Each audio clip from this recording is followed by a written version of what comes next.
History as it happens, July 6, 2023. Our Radical Declaration, Part 3. The architects of our republic wrote the magnificent words of the Constitution and the Declaration of Independence. They were signing a promissory note to which every American was to fall heir. This note was a promise that all men, yes, black men as well as white men, would be guaranteed the unalienable rights of life, liberty, and the pursuit of happiness. Whatever its authors meant at the time, in the summer of '76 at war with Great Britain, the words they wrote in the Declaration of Independence inspired generations of Americans of all races and creeds to fulfill the promise of fundamental human equality as the guiding principle of the nation, the most radical idea of the 18th century and today. The document's primary author realized it then, even if he didn't live up to his words. And that's next with Joseph Ellis and Annette Gordon-Reed as we report History as it Happens, a podcast from the Washington Times. I'm Martin DeCaro. Words, powerful words, if they're truthful words, don't just stay contained in any one space. I understand historians want to keep the context in place, but we're not originalists.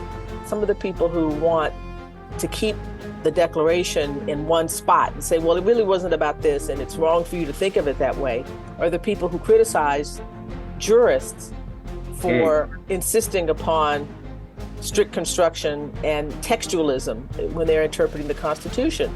It's a living document and it has meant different things for different people, and that's why it's been able to, used by Elizabeth Cady Stanton, King, Harvey Milk. Other people can use that. At the March on Washington, 60 summers ago, Martin Luther King Jr. claimed the founding for himself and his movement. He said the architects of our great republic made a written promise to future generations. This note was a promise that all men, yes, black men as well as white men, would be guaranteed the unalienable rights of life, liberty, and the pursuit of happiness. It is obvious today that America has defaulted on this promissory note insofar as her citizens of color are concerned. Instead of honoring this sacred obligation, America has given the Negro people a bad check, a check which has come back marked insufficient funds. Now, King did not say black Americans were never meant to be free Americans simply because men like Thomas Jefferson did not want it that way. He also didn't say the founding ideals were a lie, but rather that blacks had been betrayed, had been robbed of their rights. At least that's how I see it. But King refused to give up on that promise. We refuse to believe that there are insufficient funds in the great vaults of opportunity of this nation. And so we've come to cash this check, a check that will give us upon demand the riches of freedom and the security of justice. Throughout the American past, the oppressed and marginalized have pointed to the Declaration as the basis for their radical demands of liberty and equality. Few orators in American history can match Martin Luther King. Few historians today have written as lucidly and powerfully about Thomas Jefferson as our two guests in this episode, the third and final episode in our series about the radicalism of the Declaration of Independence and our contested origin story. Historian Joseph Ellis has been on the podcast many times. He is the author of 11 books on the American founding, including the Pulitzer Prize-winning Founding Brothers. And Harvard's Annette Gordon-Reed is a historian and legal scholar. Her book, The Hemmingses of Monticello, won the Pulitzer Prize in 2009. It is among the best books I've read on the complexities of race and slavery in the American past. Joseph Ellis, welcome back to the podcast, my friend. Pleasure to be here. And Annette Gordon-Reed, we welcome you to the podcast. It is a delight to have you. I'm glad to be here. Joseph has been on so many times, he doesn't need to hear me tell him how much I love him anymore. I just want to say to you, now that you've made your appearance on the show, how much of an admirer I am of your work. You've had a profound influence on how I think about American history. The Hemmingses of Monticello is at the top of my list when people ask me, recommend a book about the American founding. So great thank to you have very much. So we're going to get into the Declaration and Jefferson and the radicalism of the American Revolution, but I want to start off with a current event because it is related. I mean, the meaning of the American Revolution has always been contested.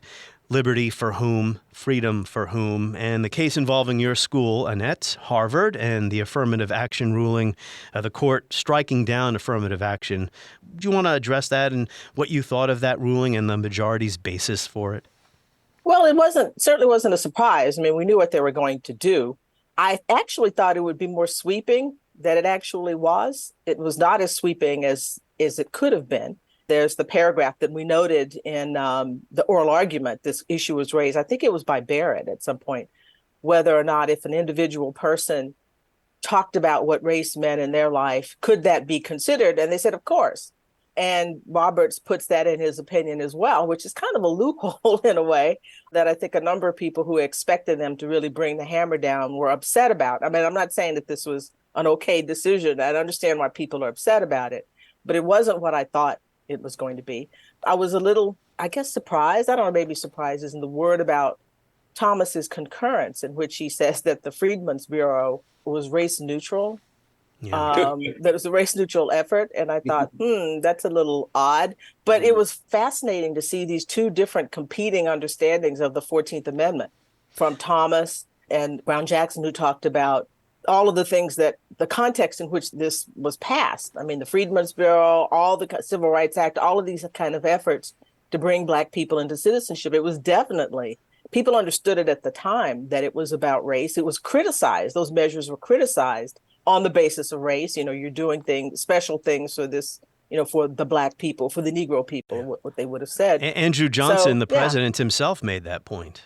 Oh, yeah, absolutely. Absolutely. I mean, I did a little book about Johnson, and that was one of the most infuriating things about him, was to go on about all the special treatment that the former enslaved were getting in that period immediately after slavery. Yeah. So, yeah, I knew they were going to strike it down. They were going to be critical of it, but it wasn't the kind of sweeping thing that I thought it was going to be. And so we'll see what people come up with and the new lawsuits that will be brought because of all of it, if people feel that they're not abiding by the ruling. Joseph, I have a follow-up, but if you want to offer some remarks. Only that, to some extent, the answer to your question about how we should react to their opinion depends upon the issue that we're really talking about directly today. There are really two American foundings. Most legal scholars think only one, the Constitution. But the two foundings are 76 and 87, the Declaration and then the Constitution. And the Constitution establishes a framework in which the principles of the Revolution can be implemented, but the Declaration is the statement of what those principles are. And so in some sense, arguments in the Supreme Court about rights of minorities are themselves arguments about what the words in the Declaration mean. Mm-hmm. And those are the words that everybody celebrating the 4th this year should hear quoted. And they're the most important words in American history, and they might be the most important words in world history.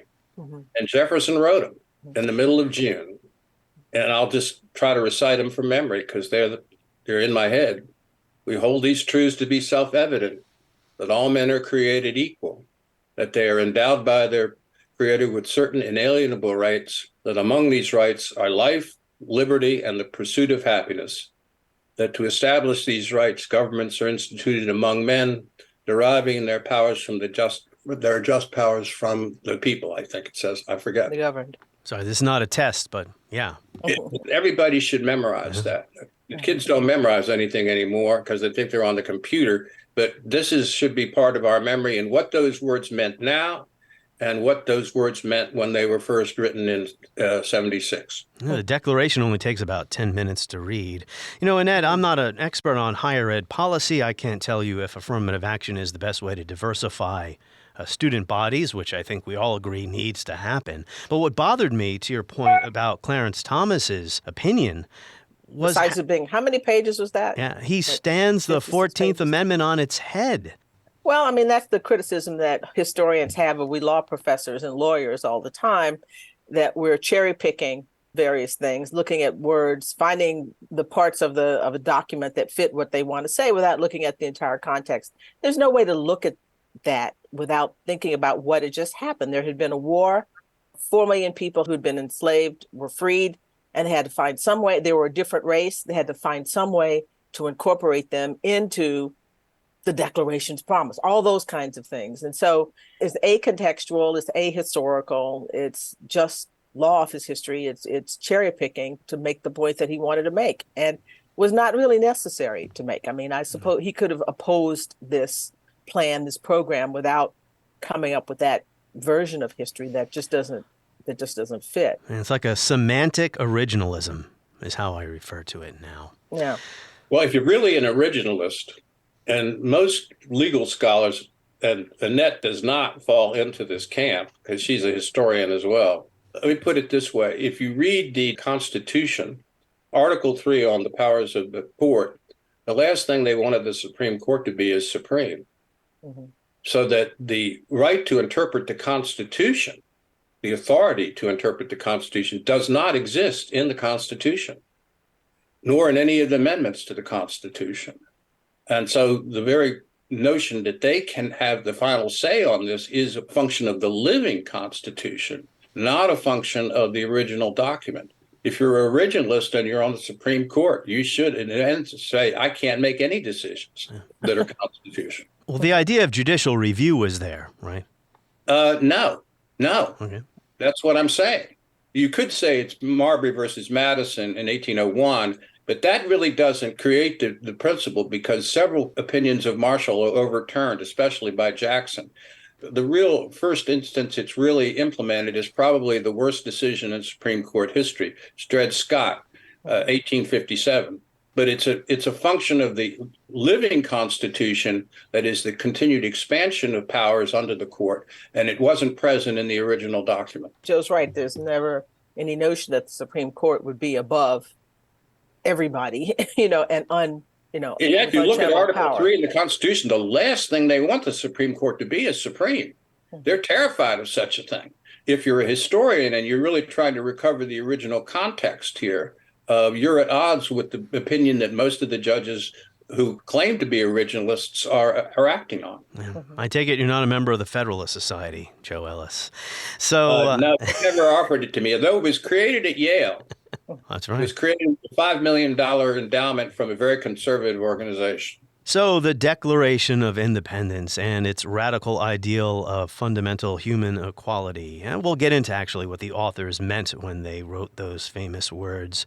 But Annette, for most of my relatively short life anyway, the American Revolution was not necessarily a source of unity, because Americans have always debated the meaning of the revolution, right from the revolution to present day.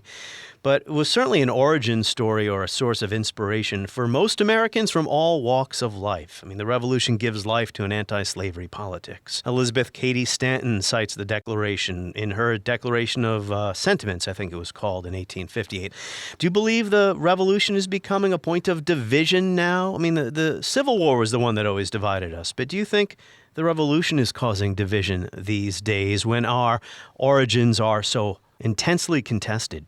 Well, once you get new stories are added to the historical record as people's talking about slavery in ways that they didn't before, people look to the founders and say, well, what about them? Washington, Jefferson, all of these, Madison and so forth, they enslaved people. What are we supposed to think about that? How did they view the words of the Declaration and the Constitution? What was America really made for people who were being enslaved, of the race that was being enslaved? So yeah, it's become much more contentious. I still think most people are going to celebrate the 4th of July tomorrow, black and white.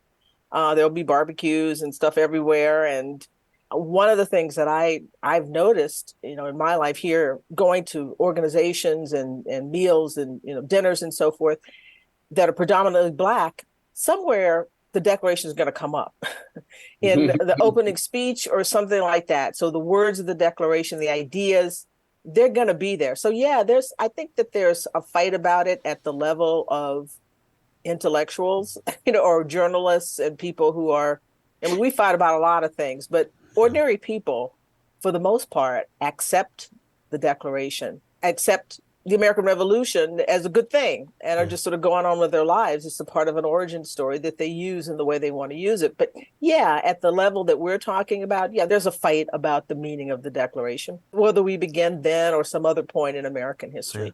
And we can talk about what the revolution did not accomplish, but we also need to focus, I think, mostly on what it did accomplish. Joe, I know you want to jump in, but I just want to ask one more follow-up here to Annette. What do you think of this idea that it was a pro-slavery revolution, which I intensely disagree with?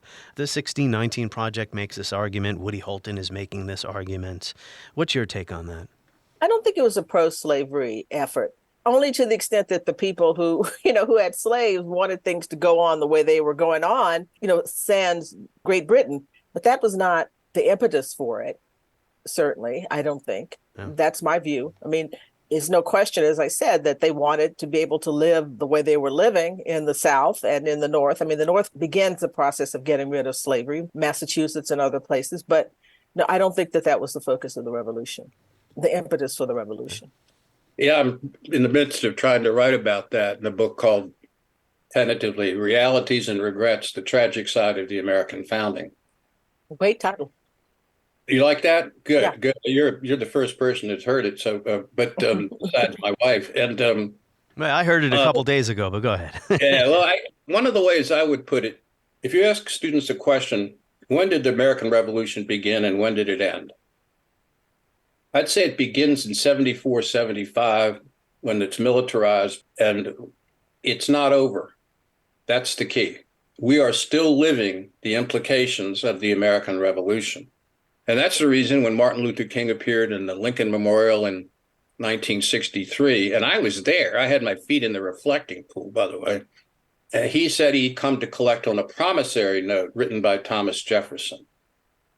And that's the reason why earlier I read out loud what those words are. The meaning of those words have expanded over time, have included all people of color, women, gays, all human beings. And to some extent, what you're referring to, Martin, is that there is a segment of the American population, roughly a third of it, mostly white, who does not like the meaning those words have come to me. Mm-hmm. I don't know what the word woke means, because to me, woke is a good thing. And whatever you want it to mean, I guess. Yeah, Governor DeSantis has got a different meaning. I'd love to get into a debate with him about it. But and he's a very well-educated guy, but he's also a candidate for the presidency who feels he has to appeal to a certain constituency. But from my point of view, and I think Annette and I are in agreement on this, that's why today is so important. It's really the wrong day. It should be July 2nd. Mm-hmm. But that Adams and Jefferson decided to make it the right day by dying on the 4th 50 years later. And so it becomes the right day for us. But it's a day for us to remember how we became a people and what we said at that time about that meaning. And I'll quote to you from Lincoln, who's a student of the founding as much as a president of the United States. He said, "All honor to Jefferson, to the man who in the concrete pressure of a struggle for national independence by a single people had the coolness, forecast, and capacity to introduce into a merely revolutionary document," I love that, a merely revolutionary document, an abstract truth, and to embalm it there, that today and in all coming days, it shall be a revoke and stumbling block to the very harbingers of reappearing tyranny and oppression. Even Lincoln, during his time, is unable to envision a truly biracial society. Jefferson is unable to envision that. But the principles on which that biracial society, multiracial society exists are embedded in the American founding, in those words in the Declaration. And that's the reason why the American Revolution was not a war to save slavery, but it was not a war that ended slavery the way the words suggested they should. It did lead to gradual emancipation in all the states north of the Potomac. The last to go were New York and New Jersey. But it couldn't deal with slavery embedded in the South. And the underlying reason for that wasn't economic. I think it was the fact that the Southern states could not imagine, and Jefferson could not imagine, freed blacks who were interacting with whites on an equal basis. And therefore, Jefferson's position was the only way you can end slavery is also having in place a plan to move them elsewhere. And that's the Virginia position. And they cannot accept and embrace the notion of a genuinely biracial society. In a place where, in Virginia, a population of 40% African-American people. Yeah, and South Carolina, 60%. 60%, yeah. And by the war's time, it's 3-1. And yeah, in certain counties, they're outnumbered 8-1. Yeah. I mean, so it's a social, the element of social control and the notion of equality, social equality, as you said, Joe, was something that they would not accept. And this is his position. It was Harriet Beecher Stowe's position. It was Lincoln's position for Lincoln for during a the presidency, during the war, he calls in the black leadership in 1862 and says, get ready to go. If we win this war, you got to go. And he sends a committee down to Panama to actually check out Panama as a possible location. So that what King believes the words mean is another expansion of its meaning. And that's what upsets a substantial portion of the American white population right now. That's what the words "Make America Great Again" really mean. Before Martin Luther King had his dream. There's an interesting book that's going to be coming out by a German scholar named Hanner Spahn, who's written a book about how it's really African Americans in the 19th century, preachers, other intellectuals who make the Declaration what it's come to be. I mean, they were the foremost proponents of all of that. And she talks about, their engagement with Jefferson and those ideals in their sermons, in essays, and so forth. And it's really pretty amazing because, first place, a lot of people don't know that there are Black 19th century intellectuals and that they're addressing this particular issue. So their vision of what the Declaration was and what it meant, those words were very much a part of creating that idea for all of us. People actually at the time of the Revolution, Quakers, New Light, Methodists, and Baptists who see the issue in exactly the terms that King does. Slavery is a sin. And if you commit that sin, you're going to hell. There is a movement. It's in the churches more than in the legislatures. Very much alive during the founding period. Joseph, the people who are freeing slaves are in Virginia are people who are under the influence of religion. Of course, Jefferson was not. That's religion was a powerful force for them. Sorry to interject there, but what you said, Annette, and then Joseph, you read my mind. I was just going to follow up. You said that people aren't aware of some of this. People also are not aware of Quakers like Anthony Benezet and the very first Black abolitionists and enslaved people who become freed people because they collaborate with white anti-slavery activists, if you will. During the Revolution itself, this is all happening right at the start. Felix Holbrook. Philadelphia. Prince Hall. The Continental Army. Bristol Lambie. Mum Bet, Quock Walker. Mum Bet sues for her freedom and she changes her name to Elizabeth Freeman. I think this history is important because these ideas are dynamic, not static. We have many, I don't want to say revolutions. We're not in a state of permanent revolt in this country, but the meanings, right, or the fulfillment of those ideals is a process. It's a politics. It's a conflict that goes on and on and on. That really wasn't so much a question, Annette.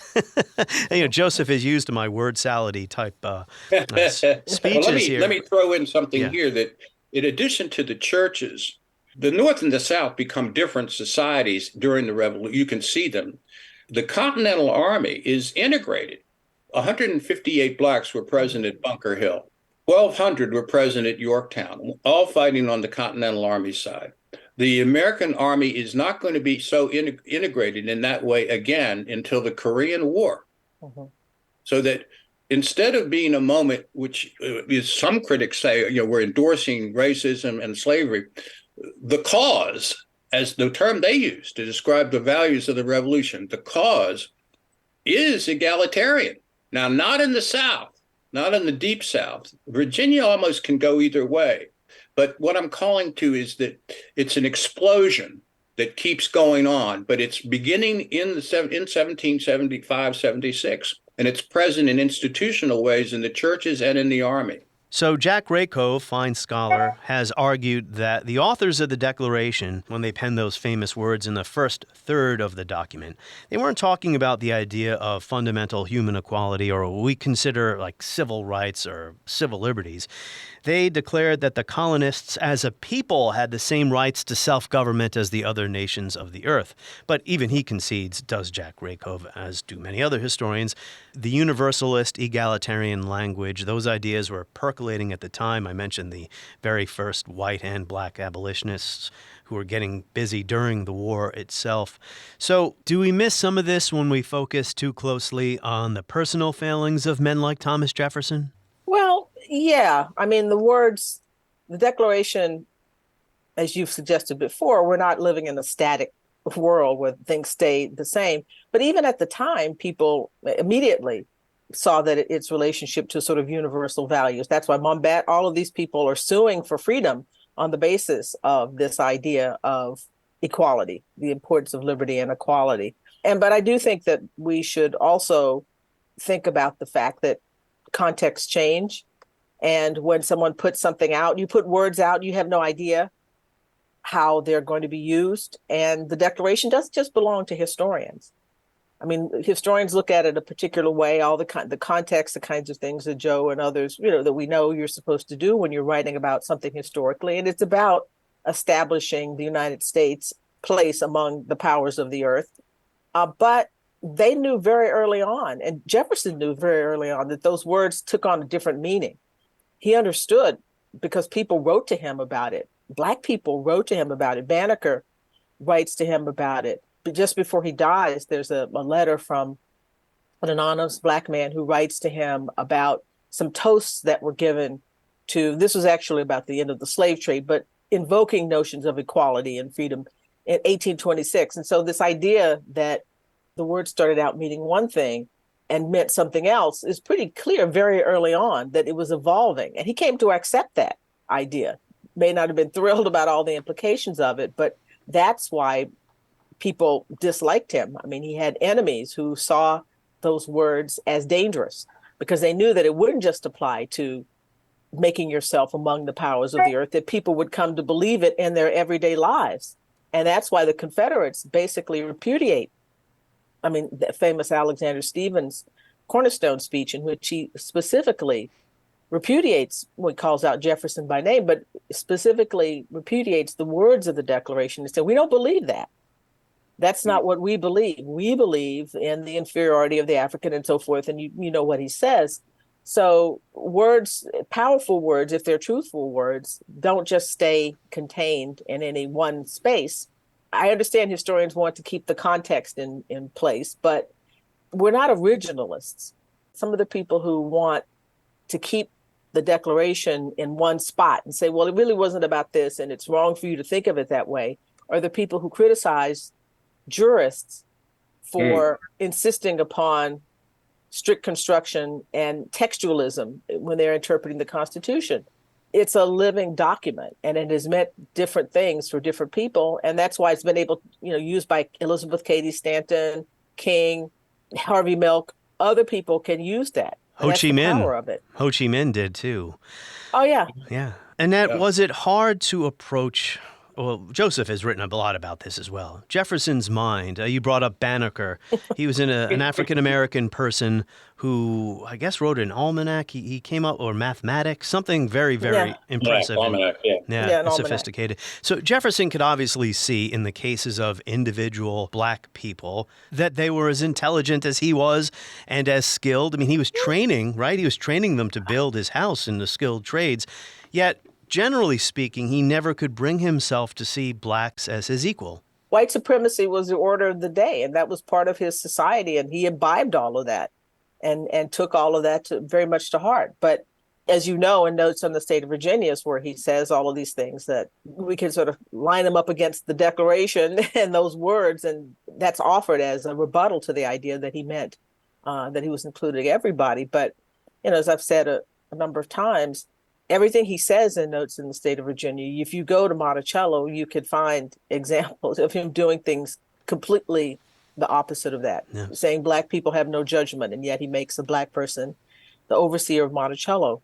He has people doing things all the time and refers to them as intelligent people. And when his son-in-law, for example, says, oh, they won't be able to figure that out, he said, of course they can figure that out. They've done, so there's a public presentation that doesn't fit the private actions. And that's, I guess it's not really surprising, because in a world where white supremacy is the value, it's like a catechism. And things that you say, these are the things that we're going to live by.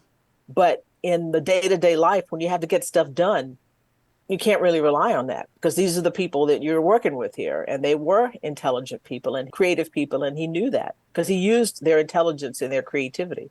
Joseph, in your book, American Sphinx, until I read it, I didn't realize how dark Jefferson's outlook became near the end of his life. I mean, part of this was personal because he was in so much debt and he knew he was never going to get out of it.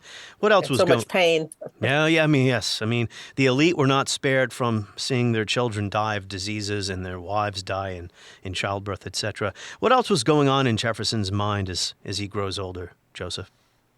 We had the Missouri Compromise, too, there. Yeah, it's Lafayette visits him towards the end of his life, when Lafayette's taking a tour of the country, and he comes with a request, and actually a demand, that because he says, you and I both understood when we were fighting the revolution together that the implications of that were ending slavery.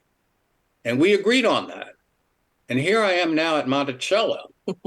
And there's 100 slaves here, and there's another 200 in the other plantation. And what happened? And you need an explanation. And Jefferson doesn't want to talk about it. It happens to coincide with the time he's building the UVA and the rotunda. And so he said, let's go talk about that. It's hard for him to face the implications there. But to push it even a little further, Lafayette and his crew of people are sitting and having dinner at Monticello. And the people serving them are all Jefferson's household slaves, most of whom look semi-white. They call attention to that. Now, why do they look white?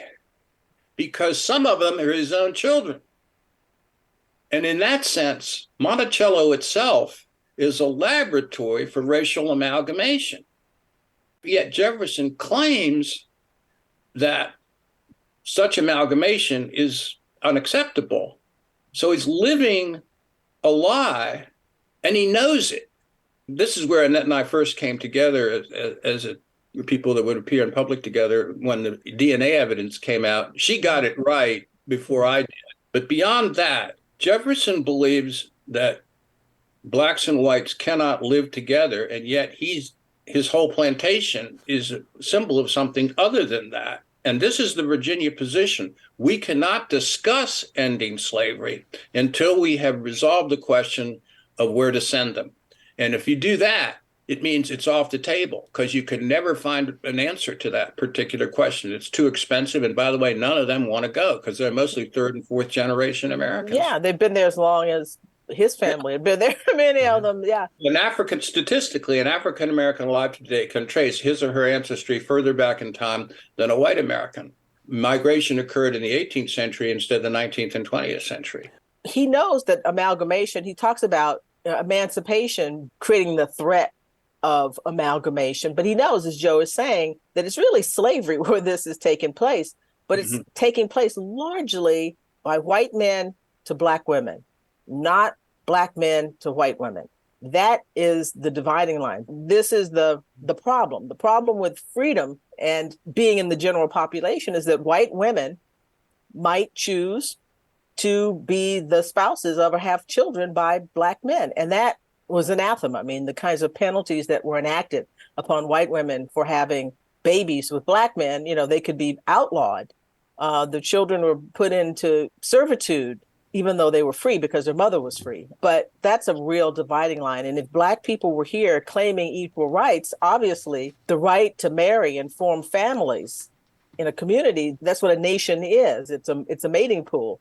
And the idea of a mating pool in which black men were participating I mean, that would have been, well, anathema to him. It was anathema to him as well. So he's right. He's living this lie and not really coming to grips with all of that, not having to face that. And as many Virginia planters did, and many Southern planters did as well. All the Virginia planters, the elite, died bankrupt. It wasn't just Jefferson. In this respect, Jefferson was not extraordinary in this respect.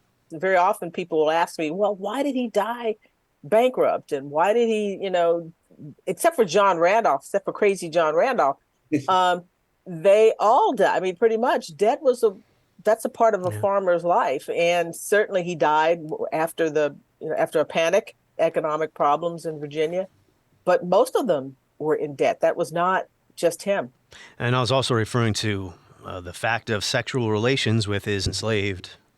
Oh, yeah, no, that was something that happened. I mean, they've done DNA testing on African-American people in the NBA for some study, and something like 45% of the people that they tested had European Y male chromosomes, Black people that they tested. That's a huge number of folks, and this kind of thing happened all around. Yeah. And Joseph brought up the DNA evidence before. Annette, I mentioned The Hemmingses of Monticello as being one of my favorite books, but I also read the very first book you wrote about Thomas and Sally and that whole situation. I guess that was about 20 years ago or so? 1997. Yeah, 97. So this is well before the DNA evidence, but you were already... Just 1 year before. Actually, just 1 year before. Okay. It came the next year. Yeah, thank you for correcting me there. But you were already convinced, based on the evidence that was available, that the two, of all the possibilities, this was the most likely one, that Jefferson was the father. And the reasons behind the denials of the relationship said a lot about the state of the history profession, or just what some people were not willing to believe about, their heroes from the past. About him. Yeah. I mean, the history profession had come a long way in writing about slavery. I think writing about the American Revolution and slavery, I think those are the crown jewels of American historiography, some of the greatest works. But the founding people, there was difficulty on the part of some to accept the idea, particularly people who really worshiped Jefferson, of which there were a number of folks who would not want this story to be true, or couldn't see how it could be true, because then you'd have to think of him in a different kind of way. But it was sort of strange to me, because all around historians had changed the way they were writing about lots of different things. But the founding people, the founding fathers, I should say, had not yet had that kind of treatment. Yeah. But since then, there have been a lot of, Monticello now talks about slavery. Mount Vernon has sort of come around to talking about slavery in Washington as well, to seeing that as a major part of his life, and Madison too. So a lot has changed since then. People would have to think of Jefferson in a different way, that he was a man whose wife had died years before, and he wanted some kind of companionship. But this is a very controversial issue to bring up today, right? Because we're talking about an 18th century situation in modern language when our social mores are much different. Sally Hemings was a teenager and all, but you've taken this on head on, Annette, and you've seen pushback from both ends of the political spectrum, that we shouldn't be calling this a relationship. The power imbalance is so, one-sided, and some people I see this on social media for what it's worth, say Jefferson was a rapist. Plain and simple. How do you... Well, you understand that. You understand, because if a person is enslaved, there can't be any meaningful consent legally. You understand why people are concerned about that. But I also see some of these same people look at other connections, if you want to use that term instead of relationship, between people who aren't Jefferson, that are long-term, over a period of time, and they say, well, that's different. But I think it's because of who he is and other problems we have with him, that's kind of a way into attacking him by insisting that it would be impossible for this in any way to have been a true connection between people. You also want to give Sally Hemings agency. Well, yeah, in the sense that, she could have stayed in France. It would have been tough, but it was tough for Oney Judge to run away from Washington and the Washingtons. It was tough anytime a Black person left slavery on their own. She was there with a brother who was 26 years old and was trained as a chef and spoke French and was an intelligent guy. It wouldn't have been easy, but it was something she could have done. But she made a decision to come back, and her family was here, her mother, her sisters. That was a choice that enslaved people had to think about. Do I take my freedom on my own, or do I want to be with my family? And so she took a gamble that, her children would be freed, and they were. That was the best that a woman at that time period, that's what women's lives were thinking about their children and their families. I want to think about what she thought of her life. She tells this story. I mean, there are only two people who could have said this, and it would have been Jefferson or her. And this is how she wanted to be remembered. And I prefer to think about it that way. It makes more sense to me to think about her version of her life rather than me imposing what I think, because I think that might have been a bad choice. Yeah.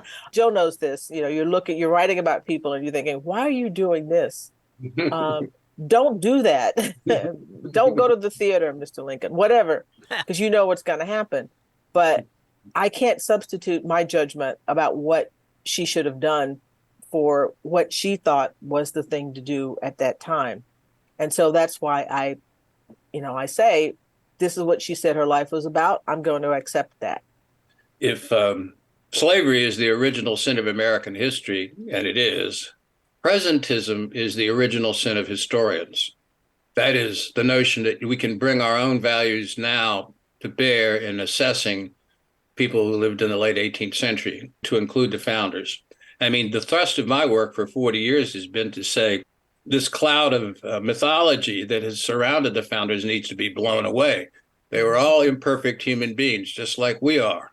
But they also were probably the greatest generation of political leaders in American history. If an anthropologist went to Samoa and said, hey, how come they're not practicing the child-rearing precepts of Dr. Spock?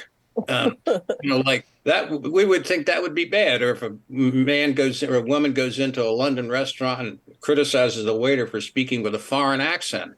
And historians have to commit themselves to recovering the past on its own terms before any judgments can be made in the present.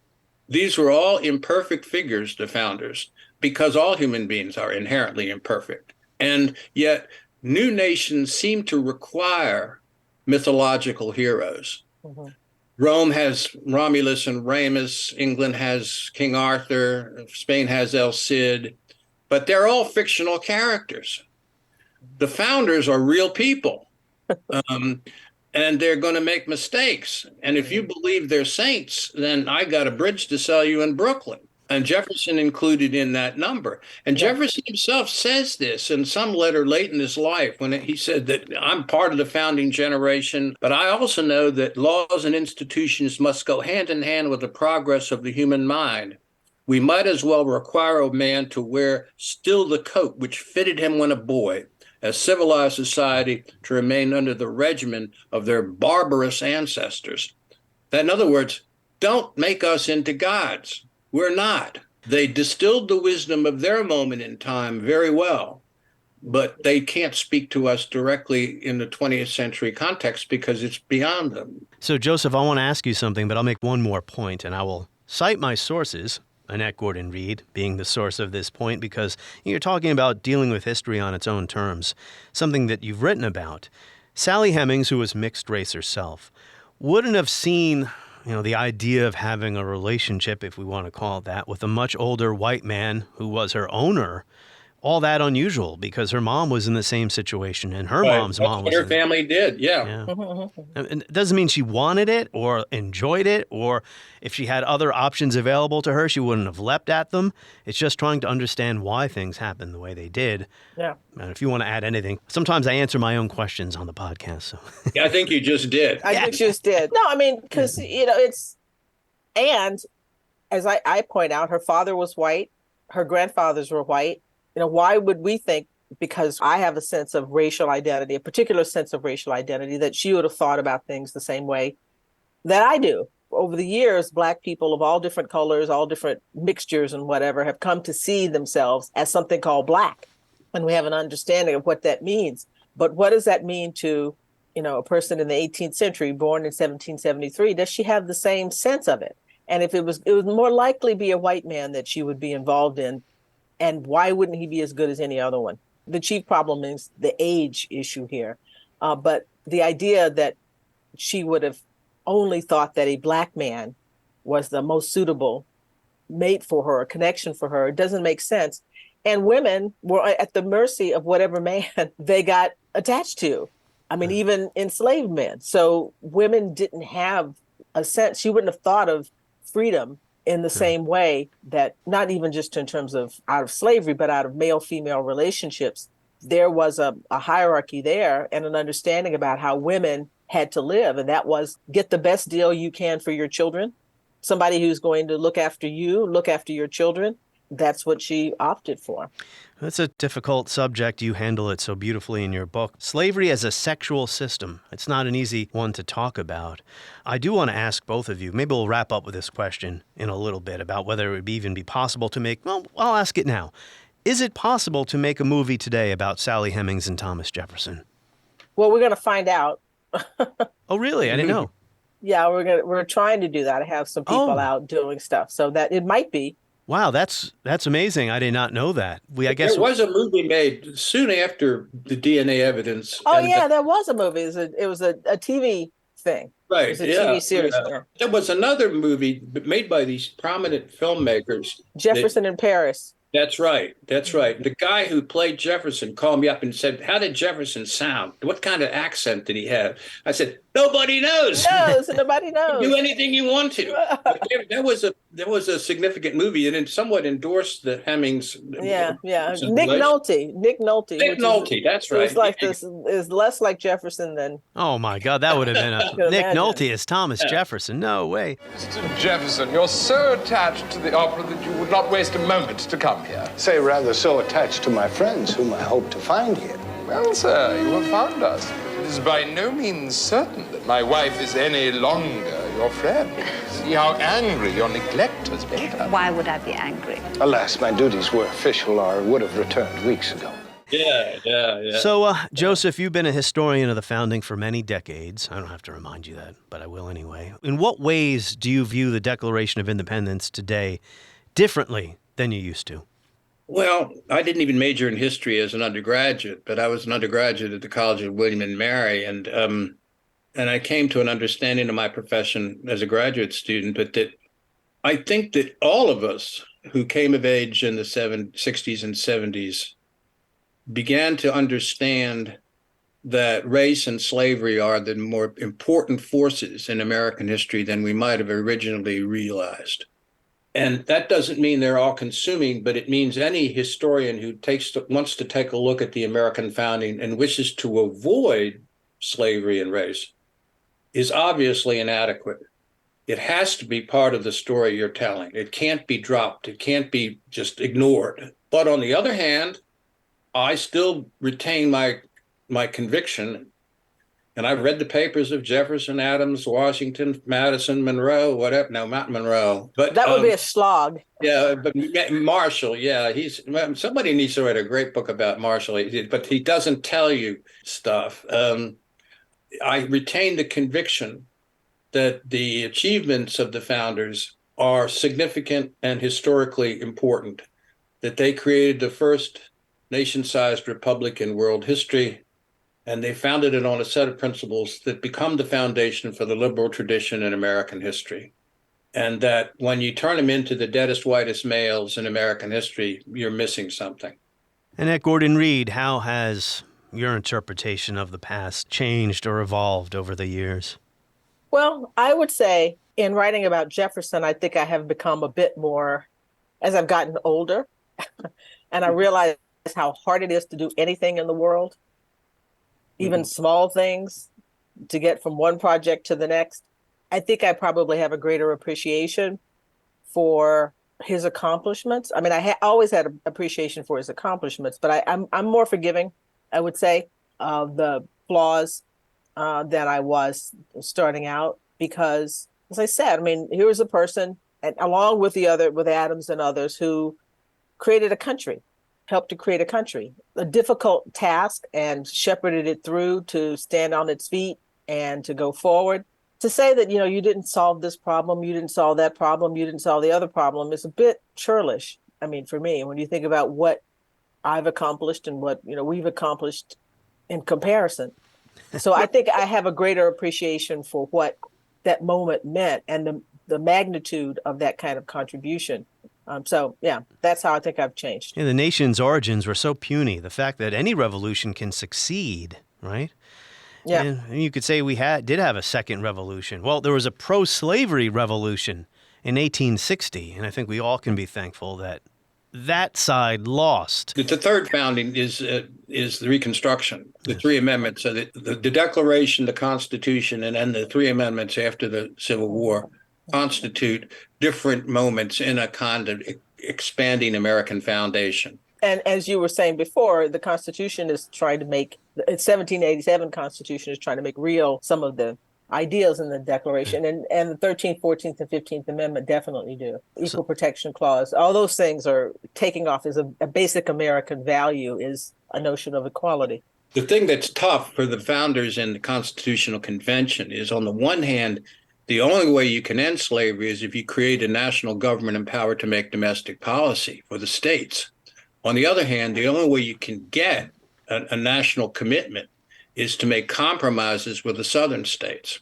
And those are going to be compromises with slavery. And that's what's a toughie for them. You can't create the kind of government essential to end slavery if you don't make compromises with the Deep South. Washington, before he died, he regretted they couldn't end that he didn't end slavery, but he said, "I want it known to all my ancestors that if a war between the North and South occurs, my spirit will side with the North." Good for George. And, well, I was saying before, I recently did an episode about the Confederacy and these outrageous Confederate Heritage Months that are still recognized. And I got some nasty emails from some people still clinging to the lost cause myth. We'll wrap up with this because we've been talking about dates and when is the proper date to point to as the founding.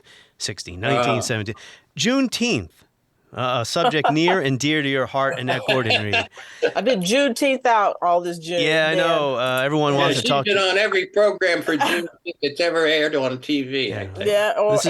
Every organization that has a Juneteenth event. That's right. Well, these are my great interviewing skills. I wait till the end to slip this one in. But do you think it's catching on? Do you think people are starting to learn the significance of this day? Oh, I think so. I mean, I was very impressed with the kind of events that were taking place this year. I think people are getting into it. A new holiday. It's in the summer. You get a day off from work. Yeah. You can barbecue. You can but I've been impressed with the way that history has been made a part of some of these celebrations, because that's what we did in Texas. I mean, if you went to a park, Emancipation Park in Houston, which sometimes we went to when I was a kid, there are speeches, the history is recounted. People talk about, what the day is supposed to be about. I'm hoping that we will keep up with that. I mean, it will be a day of mattress sales at some point. We understand that this is America, but for now, I think the education component of it, I've seen that in most of the celebrations that I've been involved in myself, or that I've seen described, that I've written about.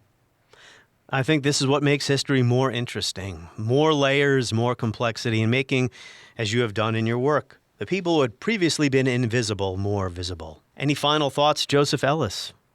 Well, I just want to remind you that Adams wrote to Abigail, his beloved Abigail, on July 3rd and said, "Yesterday will be the day that will be celebrated with parades and illuminations." He gets everything right, even down to the fireworks, but he gets the day wrong because he thinks it's the day they voted on independence, July 2nd.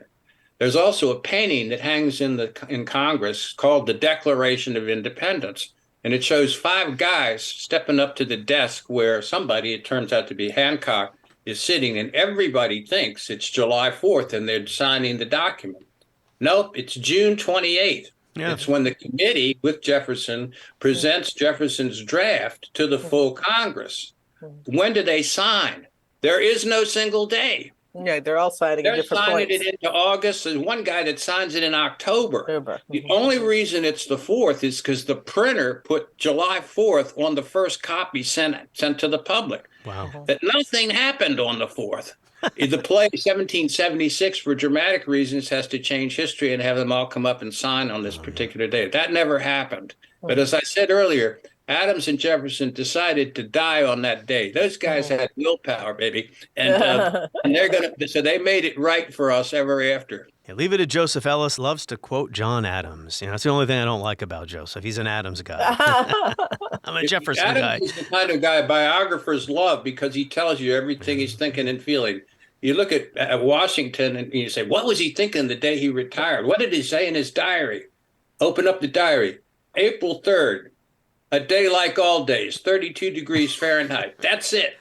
That's all you get. And Adams tells you what the storms are brewing in his own soul. And biographers desperately need that. Joseph Ellis and Annette Gordon-Reed, we are indebted. On the next episode of History as It Happens, and I'm referring to the next Tuesday episode because you might get a bonus episode thrown in there between now and then. But next Tuesday, we're going to vault back into the 20th century and speak to people who knew Otto Frank and Miep Gies after World War II and talk to them about a new television series, A Small Light, the story of Anne Frank told from a different perspective. That is next as we report History as It Happens, a podcast from the Washington Times.